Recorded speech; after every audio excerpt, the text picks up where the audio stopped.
What's up, people? It's your man Urban Lover coming from your mama's basement, baby. And you know how I do. I do that dizzle for nizzle, baby. But anyway, I want to get right into it. First and foremost, I want to get a shout out to Mikhail Roberts.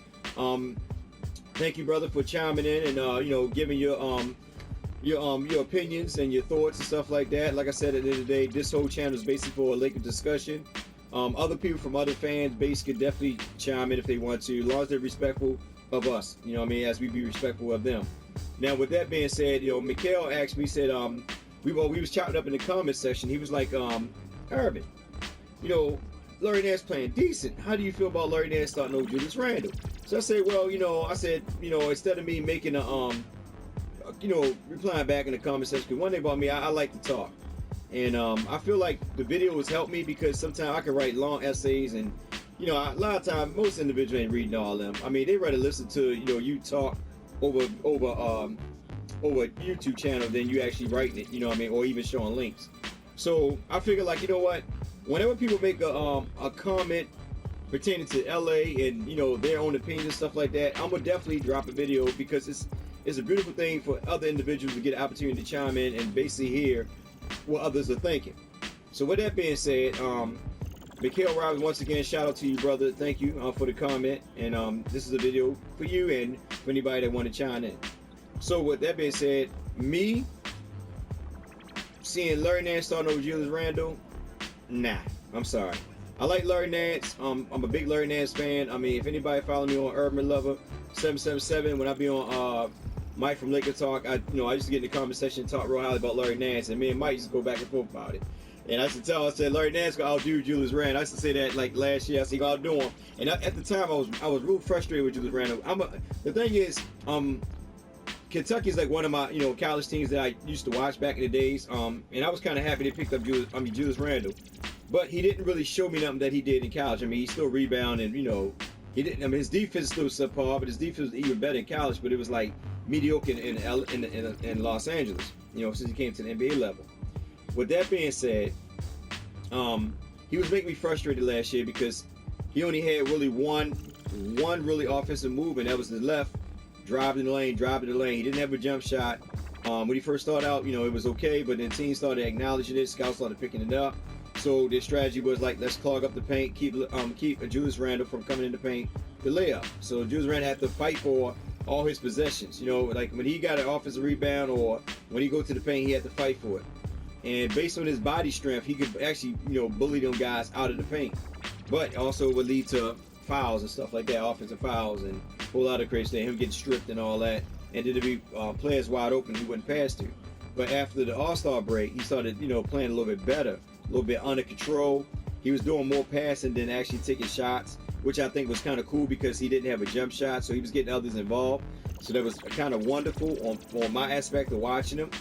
Now with the Larry Nance thing, a lot of fans, we get hyped up real quick off of 1 or 2 games. Larry Nance, like I said, he already know that he's inconsistent, and he said he got to build confidence in his shot.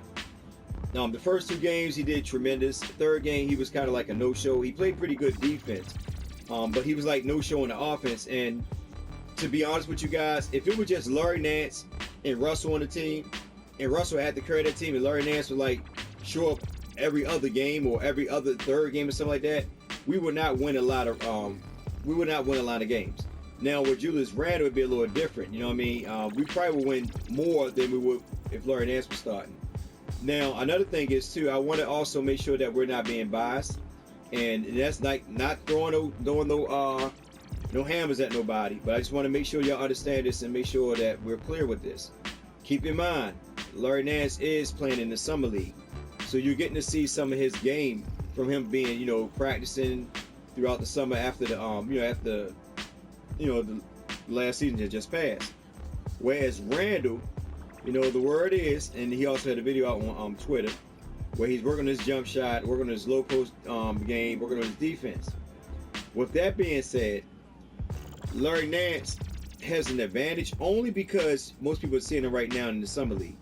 But let's be patient and see what happens in preseason, you know what I mean? And finally, after a couple games, see how Julius Randle do. I mean, if Julius Randle, like I said, the thing is, right now at this point in time, they got Moscow. Moscow can hit it like a little 10, 15 footer. Y'all know Zubac can shoot. I mean, y'all seen in the summer league. So even if Julius Randle jumper is not where it's supposed to be, he still can work in the box. You know what I mean? Because like I said, both of these centers can come out, out the paint and shoot jumpers. So that means Julius Randle can work, pretty much down low until he get his jumper going. And like I said, you got to keep in mind, Julius Randle was our #1 rebounder last year. You don't want to put a #1 rebounder on the bench based on the fact that we don't really have no strong rebounders. And I know a lot of people say, well, Moscow can give us 10, 12 rebounds a game. Well, that's not true. If you actually look at his stats, even when he actually played some minutes, he averaged 7 boards a game. Some games he'll give you 10, some games he'll give you 12, and there's a lot of games where he gave you 6, 7. So we can't really rely too much on Moscow. You know what I mean? So we got to let Julius Randle start. I think that he's a big part of this offense. Like I said, also we haven't even seen his jumpers because we haven't even seen his game yet since the regular season.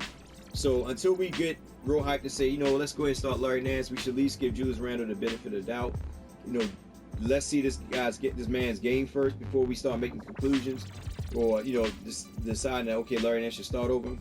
Now Larry Nance to me is a good man off the bench. He's very electrifying. Last year I was just hyped because at the end of the day we were losing so bad. I just put the fish in, put the water boy in, put somebody in. My gosh, put Kobe on the bench. Bring go get Will Perdue, do something. I mean, that's how bad it was last year, but it's all good because we got something out of the end of it. And thank you, Tank Commander, for getting us that #2 pick.